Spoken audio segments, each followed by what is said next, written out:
In the past, that meant Coast Guard arrests, but today, it means the full might of the U.S. military.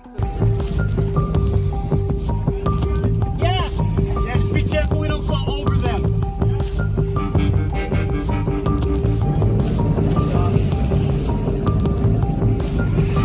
Tab 2 U.S. Marine SLAMS cartel boat stacked with immigrants. Cartel leaders and millions of fentanyl seized. 3:42 a.m., October 13, 2025, 41 miles off the Venezuelan coast. The Caribbean was dead silent, a black mirror stretching into nothing. Then, out of the void, a U.S. Navy P-8A Poseidon cut through the night, its radar slicing across the waves like a blade through glass. That's when it appeared, a freighter drifting without lights, no signal, no transponder, a ghost ship in forbidden waters. The Coast Guard marked it as a suspected cartel transport, but the intel suggested something darker, a human cargo run, packed with undocumented migrants and cartel couriers. Within minutes, 2 Coast Guard cutters closed in, while a Hitron helicopter descended low, its snipers locked onto the vessel's bridge. Over the comms came one word: engage. Tracer fire erupted, shredding the freighter's engine in a burst of sparks and molten steel. The ship lurched, engines dead, smoke pouring into the night. In less than a minute, the ocean fell silent again. When U.S. forces boarded the crippled vessel, they didn't find just drugs. They found dozens of terrified migrants, armed guards, and crates of fentanyl stacked like bricks of poison. It wasn't just a bust. It was the opening shot of a shadow war. Inside the hold, crates of precursor chemicals, pallets of currency, and encrypted drives sealed in waterproof casings. Not just contraband, but the skeleton of a billion-dollar infrastructure linking Venezuelan ports to American cities. It wasn't a shipment, it was a network, and it was about to burn. By dawn, the freighter's wreck was under U.S. control. Forensic teams decrypted the drives, revealing 3 coordinates along Venezuela's northern coast. The CIA called it Red Vein, a state-shielded narcotics network that funneled more than $1.2 billion in meth and fentanyl into the United States every year. That night, the White House Situation Room glowed in artificial daylight. Screens flickered with images of the seized freighter, its deck smoldering, its cargo tagged and logged. Analysts briefed the president: 3.8 metric tons of methamphetamine, $62 million in marked bills, and proof of direct links between cartel leaders and Venezuelan officials. The evidence was airtight, too big to ignore. The president's words were cold, final, and lethal. "You talk diplomacy while our children die from their poison. We will not debate justice. We will deliver it." The order was signed at 7:43 p.m. Operation Iron Tide had begun. 48 hours later, the Caribbean sky turned red. At 1:58 a.m., 3 B-52H Stratofortress bombers launched from Barksdale Air Force Base, escorted by F-15E Strike Eagles and EA-18G Growlers. The formation moved in radio silence. Over Puerto Cabello, bomb bay doors opened, and 24 2,000-pound precision munitions dropped into the Black Sea air. Seconds later, Venezuela's coast ignited. The supposed sugar refinery, actually a meth superlab, detonated in a fireball so massive it registered on seismic monitors. The flames climbed hundreds of feet, painting the clouds in molten red. Army Rangers from the 75th Regiment fast-roped into the chaos, securing the perimeter while Navy SEALs breached storage hangars under withering gunfire. Inside, barrels labeled fertilizer hid pure meth oil worth nearly $500 million. Cartel enforcers and foreign mercenaries fought like cornered animals. Apache gunships circled overhead, their 30mm cannons turning pickup trucks into shrapnel. Then came the second wave, the kind of strike that rewrites fear itself. From the black sky offshore, a swarm of AGM-158 cruise missiles tore loose from F-15s, their engines howling like banshees over the Caribbean. In seconds, they found their marks: a fortified training compound near Maracay and a communications relay buried deep in Caracas. The ground convulsed under the impact. Shockwaves rolled across the coast as walls disintegrated, bodies vanished in flame, and the night turned the color of molten steel. Within an hour, the operation was over. 63 cartel soldiers erased, 23 dragged out alive, 4 Americans bleeding but breathing. Beneath the refinery's ruins, operators breached a subterranean vault. Inside, mountains of Venezuelan currency stacked beside encrypted ledgers, proof that high-ranking generals had been feeding off cartel blood money for years. It wasn't a cleanup, it was an execution of an empire. By dawn, the refinery was nothing but a black crater, salt air thick with smoke, the sea reflecting the red of a dying fire. A single radio transmission broke through the static. Objective secured.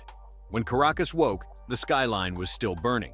State TV screamed, "Act of war." Crowds howled in the streets, flags burning, fists raised.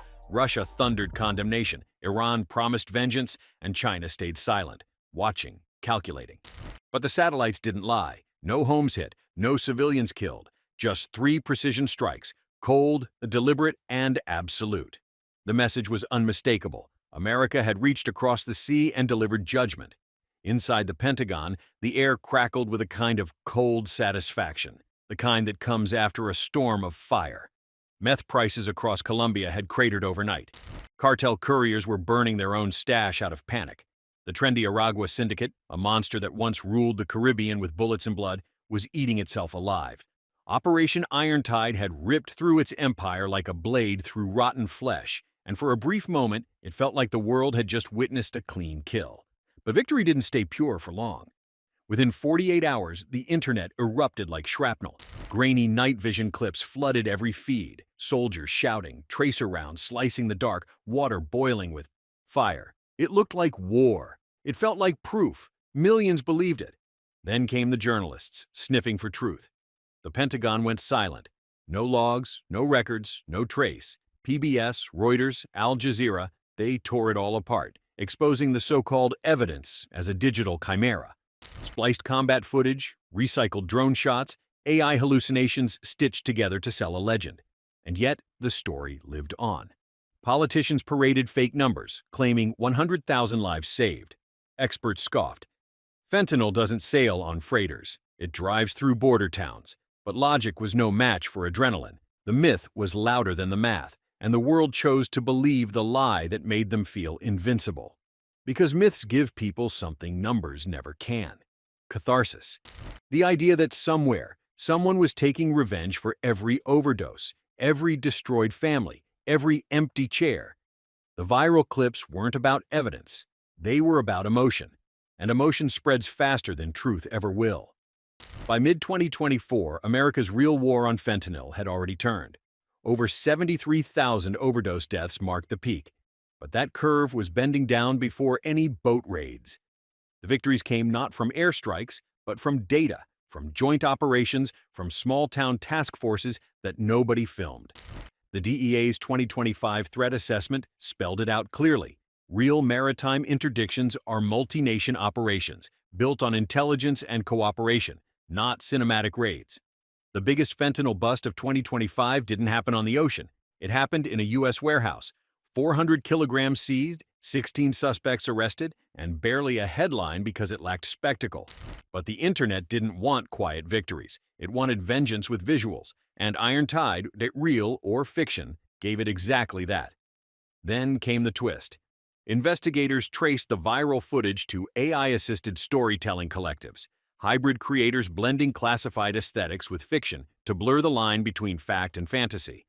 Operation Irontide became the world's first military myth so convincing it forced real governments to respond. News anchors debated whether it was propaganda or patriotism. Diplomats whispered about digital psyops. Even intelligence analysts were ordered to verify if Irontide had truly happened. It hadn't, but it felt true, and that was enough. The legend had momentum, fueled by a nation desperate for visible justice. America wanted to see villains punished in fire, to feel the illusion of control in a world drowning in chaos. The line between vengeance and virtue vanished. Operation Irontide became more than a story. It became a mirror. It reflected a country's craving for spectacle over substance, emotion over evidence. The Pentagon's real after-action reports proved one thing.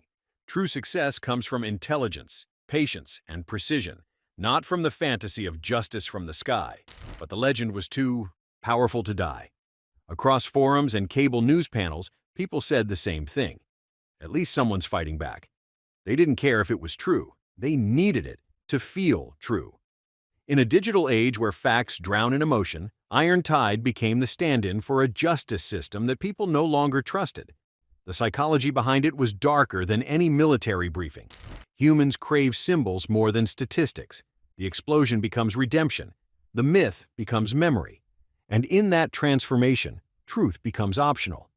That's the real battlefield now, not the jungles or the seas, but the space between truth and belief.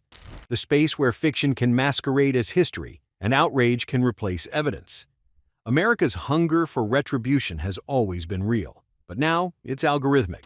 Operation Iron Tide, not whether it happened or not, revealed a brutal truth about the American psyche. Justice doesn't need to be proven anymore. It just needs to trend. And when diplomacy fails and patience burns away, truth and fiction ignite with the same flame. In the end, it didn't matter if a Marine ever slammed that cartel boat or if the strikes ever took place. What mattered was the story, the symbol of fury, control, and defiance that people wanted to believe in. That's what made Iron Tide unstoppable.